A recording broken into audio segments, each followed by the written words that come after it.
Saga of Tanya the Evil takes place in a fantasy version of World War I, where scientists have figured out how to use technology to harness the power of magic. The military enlists people with high magical aptitude and deploys them as mages, airborne strike teams that also perform long-range reconnaissance. Their most powerful mage is a 10-year-old girl named Tanya, who ruthlessly climbs through the military ranks despite her age. The title alone had me intrigued, and there's a certain goofy quality to the art style that I like a lot. It seems especially fit for contorting facial features to get an above-average amount of expression out of someone at just the right moment. But beyond that, Episode 1 didn't leave me with a lot of hope for this series. It felt like a collection of concepts and ideas we've seen a million times before, packaged inside some cool art. Nothing bad, really, just not very exciting. Then I watched Episode 2, and my entire world turned upside down. Episode 2 opens in modern-day Japan. Just regular old Japan, no magic in sight. A salaryman is pushed in front of an oncoming train by a guy who he recently fired, and time stops. That's when God starts talking to him through all the frozen onlookers. See, God is tired of reincarnating people who don't believe, and dropped by to tell this guy that he'd be dead forever this time. The salaryman then got into an argument with God over whether or not God exists, and refuses to budge on the issue. This whole exchange prompts God to take special measures. This guy would be reincarnated one final time, and if he didn't find his faith before dying this time, he'd be gone forever. What does this have to do with anything? That salaryman is reincarnated into another world during a fantasy version of World War I as Tanya. Let that sink in.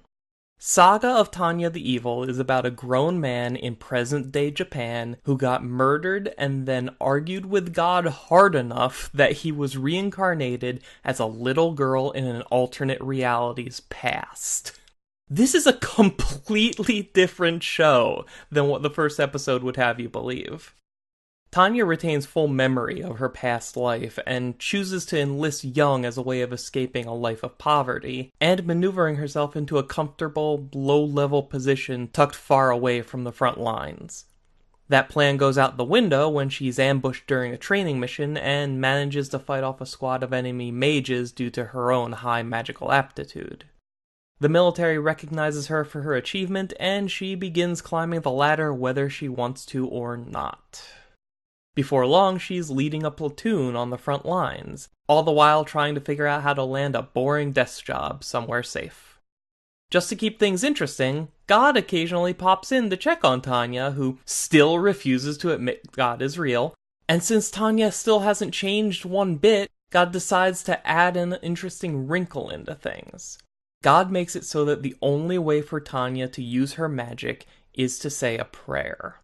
Every single time she wants to use her power for anything at all, she has to pray to God, or nothing will happen. The logic being that, after doing this long enough, she'll drill it into her head that God is real and worshipping God is good. I'm really interested in the way this show looks at faith. At first, I thought I knew where the series stood, because this is a world where God is obviously real, and yet the protagonist refuses to believe it, while arrogantly trying to make logical arguments as to why the God he's talking to can't possibly exist.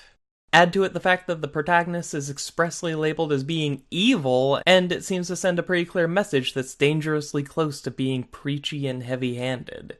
I had a moment where I thought I might be watching a propaganda piece, out to push a message about religion. But God's portrayal in this story is far from ideal. The character of God in this show comes off as someone who's tired and has had enough, and is willing to pick on this one specific mortal to prove a point.